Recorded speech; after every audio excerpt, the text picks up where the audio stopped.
Guys, it's December 13, 2023, about 7 o'clock in the evening. We had already dinner and I'm already done with the prayer pack. Night prayer na lang yung ipipray natin. Huwag muna ako magpe-pray ng night prayer because I always feel sleepy already. Of course, after that, I still want to work out some things na mag-catch up ako sa mga ibang dapat kong gagawin. Kanina, why I decided to make a recording? Kanina, ginanyan niya yung paa niya, guys. Naglalambing. So, another sharing po about dogs. Sana hindi naman mawala to sa akin yung dog ko because every time I would feature kittens or dogs, it seems na nawawala siya, no? So, sana Lord, hindi naman to attachment, the little love that we give because, these pet dogs has given me, happiness din, no? It relaxes me na merong dog to take care of and then they give also saya, meron din kapasawayan. But at the same time, what is, I want to report lang na kanina, while I was looking back at some points of lessons, no, from the case of Maruja, no, may dog na sister niya na namatay pa lang last week. As Maruha was always looking at me eye to eye, no, so I couldn't get why. Like she was intensely looking at me, and I was not able to read at once. I thought lang na, oh, the dog is observing me, something like that. At ito naman kanina, ganun din po yung ginawa. So, from the lessons of Maruha, I tried to ask, what's happening? Princess Lourdes. I tried to ask kanina and questioned, no, why is Princess Lourdes looking intensely into my eyes, pretty much like how Maruja or Maruha did it.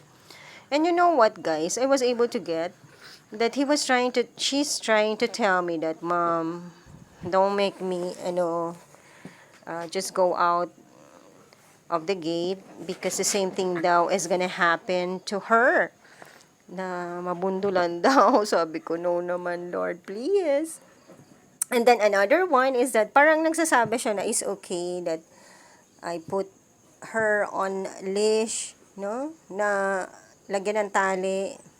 And then, another one, ano na naman sabi ko? Or daw, pinakita na naman sa akin, guys, na if she goes out of the gate, it's either she would be killed by motor accident, or somebody daw will get her. Yun pala yun, guys. When the pets are trying to look at us intensely, no? They're trying to communicate something. So, we need to ask the Lord God what and why. So, ganun na. Nagkaroon tayo ng lesson from Maruha, no?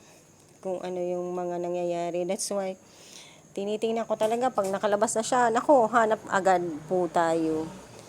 And siya po yung nagsasabi, imagine, kasi nagsasabi din ako na sana hindi mo ako agad iiwanan, yung ganon. Kasi guys, hindi lang naman kasi sila yung pangkapretsyo, no? Like how we have teddy bears or dolls, no? Nakakabigay talaga sila ng kakaibang saya, level up man talaga sa mga stuffed toys, sa mga toys na walang buhay, no? And then at the same time, bantay po talaga. I know sometimes that there are bad spirits also, passing by. Kasi tumatahol yan kahit wala naman. Or sometimes, may mga intruder na cats and dogs also. So, makikita mo. And then, people who are with bad intentions. Although, we could see naman, even me, if I pass by, meron din mga tumatahol. Sometimes lang, hindi lang naman pala when it comes to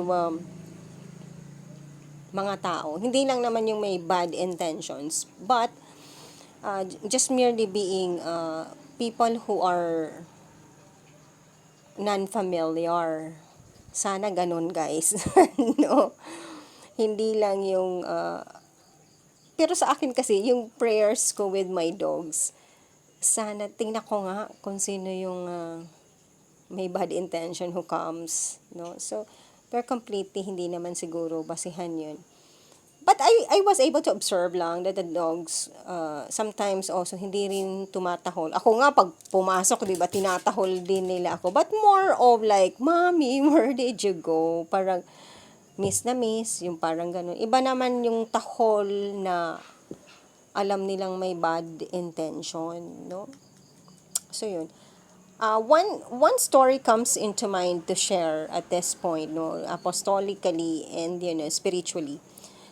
Before I goes to the house, I went to the house of near our house, a few houses away from us, is a tertiary Sister Concepcion, Bajola.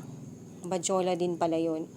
Pero yung middle name niya, si sister, relatives pa pala ng mami ko, pero malayo, na mga third cousin, no? Talagang kachila din si Sister Concepcion. I forgot her civil name, pero Bajola din po siya, yung napangasawa niya, no? And then, meron talaga siyang dog doon. Ang pasukan ng bahay nila, pasilyo, no? Not everyone could really enter that place. May very narrow siyang papasukan ka. And then there's a dog na talagang tahol ng tahol, guys. Talagang na-try ko talaga, sabi ko, Mama Mary, help me. And I said 3 Hail Marys. And you know what, guys? The very matapang na dog, to everyone naman siya matapang. Iyon nga sinabi ni Mother, hindi kakapasok dito basta-basta kung sino. Kasi nga, grabe yung tahol niyan pag ibang tao. No? Everyone else, but them, yung hindi tinatahol. You know what, guys? Ang lakas-lakas ng boses nung dog. Malaki din siya. And then yun, after I prayed Hail Marys, sincerely, asking Mama Mary to help me, tumigil po siya. So, I was able to pass doon sa kinalalagyan ng dog. And then, Sister Concepcion was actually also waiting for me, but he was wanting to go out first kasi dapat hahawakan niya yung dog, di ba? At that time, he was so sick and she passed away already. I do not know how many years ago. Yun, sinabi niya, nabigla na lang siya. Paano ka nakapasok? Tsaka, hindi tumatahol yung dog.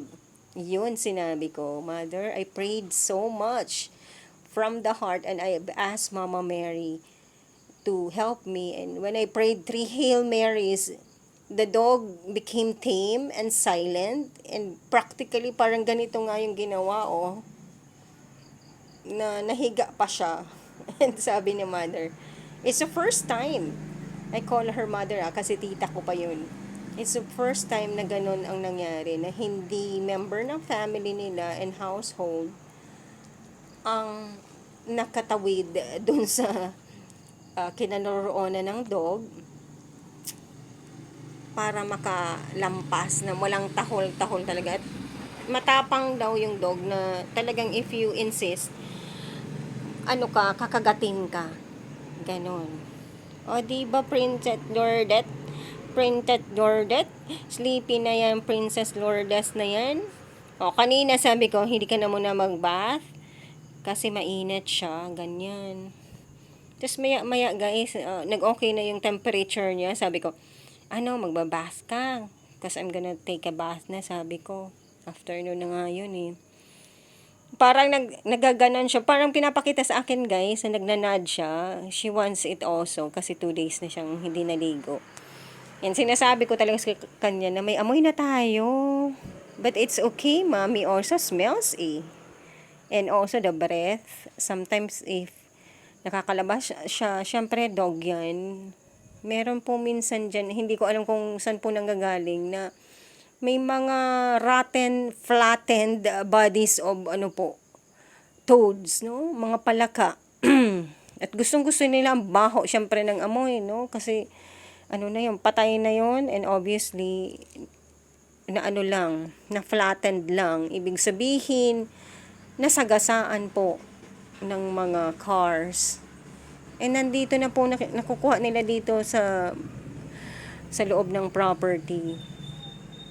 So anyway, so sometimes ay hindi pa ako marunong mag-toothbrush sa kanila. What I do is nilalagyan ko lang po dito ng toothpaste para ganon-ganon nila sa mouth. At sana matutunan ko yung kung paano mag-toothbrush ng pet dog. Kaya guys, huwag niyong aanuhin yung mga aso. They also have feelings. They are also having spirit and soul. And we also have Animal Welfare Act. So actually, if it's very active in the Philippines, hindi po tayo pwedeng makakakita ng mga dogs na basta-basta na lang kung pinapano. Even me, if I am able to push Princess Lourdes, sometimes pag kumakain po, kailangan papasokin ko siya away from the dining area. Talagang, ninaano niya ako dito, nasa scratch niya. And then, kung ang dumi-dumi ng paa niyan, kasi yung kitchen po dito, ay wala pang floorings. Nilagyan ko nga lang po ng mga pebbles, pero meron ng mga areas na putik na siya. Tingnan nyo guys. Takot ako sa, niya. Takot ako sa teeth niya. Ay, nako. Pero mabait naman to. Minsan pati tinatanong ko guys, are you a shapeshifter? Hindi naman daw. So, ganun pala guys. We need to be questioning and asking, no? Because God and our guardian angels would answer in the Holy Spirit. No? If we ask.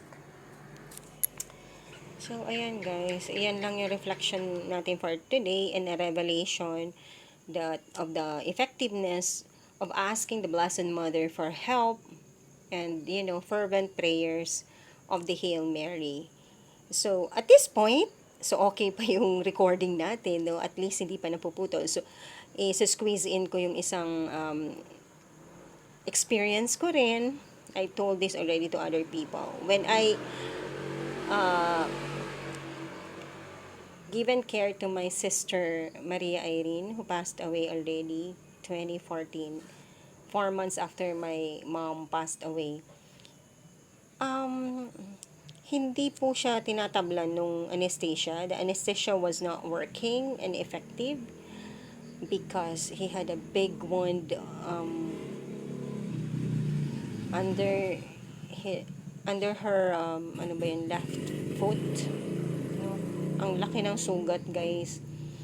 Kasi ang nangyari, yung nasusugatan pala siya sa loob, hindi siya open wound. So it was getting rotten. So Dr. Florendo, if I am not mistaken, the couple doctors took care of her. And the husband doctor was the one who has given her some oral, ano ba yun?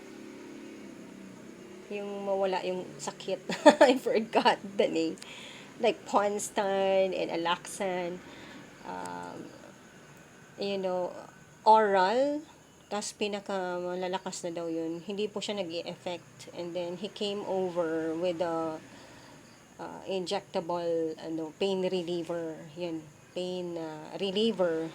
So I think he was able to give already 2 shots when I started to pray beside her bed ng Divine Mercy Chaplet. So nasa Our Father pa lang po ako. And a few minutes or seconds after, ay nakatulog po yung sister ko. So, let's see if timing yan doon sa nag-effect yung pain reliever. Kasi pangatlong shot na po yun, lumabas na po yung doktor, pero sumisigaw pa rin po sa pain. My sister was still shouting at the top of her voice for the pain that she was experiencing, no? And so the doctor, I know that he was also praying. I do not know if Dr. Florendo is still here with us or just abroad. So he went out of I saw that he really gave his best. Masosobrahan na siguro kung magpo 4 shots pa. So, I started to pray, no? I started to pray the Chaplet of the Divine Mercy. Sa Our Father pa lang po, hindi ko pa nga natapos. Para lang siya nag-slide on one side of her bed and, natulog na siya. So, isa po yun para sa akin, miracle po yun. Hindi naman siguro yun isisiksik sa mind ko ni God na it's one of His manifestation with the help of the Blessed Mother also and Jesus Divine Mercy na nakatulog po siya. Tingnan mo, ito si Princess Lourdes, no? The more that I'm talking, di ba kanina ang kulit niya, bigla din nakatulog. So, I claim to the Lord God the gratitude, no? I claim that it was really His miracle, one of His healing miracles, just starting off praying the Chaplet of the Divine Mercy made her to sleep because ang sakit-sakit po kasi ang laki po ng sugat talaga sa ilalim, yung bukong, ano ba yan? Hindi bukong-bukong, yung sole, no? S-O-L-E. Almost the whole of it po na lapa na, and then actually naoperahan na siya that time. Na-scrape na po yun na parang yun, parang potato. I could imagine lang po kasi when I am trying to cook, when I am preparing to cook dishes with potato, and then you remove the rotten part, no? So, yun po yung isa sa actual stories natin wherein effective po yung ating pananalangin from the heart with the Chaplet of the Divine Mercy. So, Marian po yan ha, na kwento ko ngayon. Actual kwento po natin, witnessing, and then miracle, praying the Chaplet of Jesus Divine Mercy and the Blessed Mother. So, today is December 13, 2023.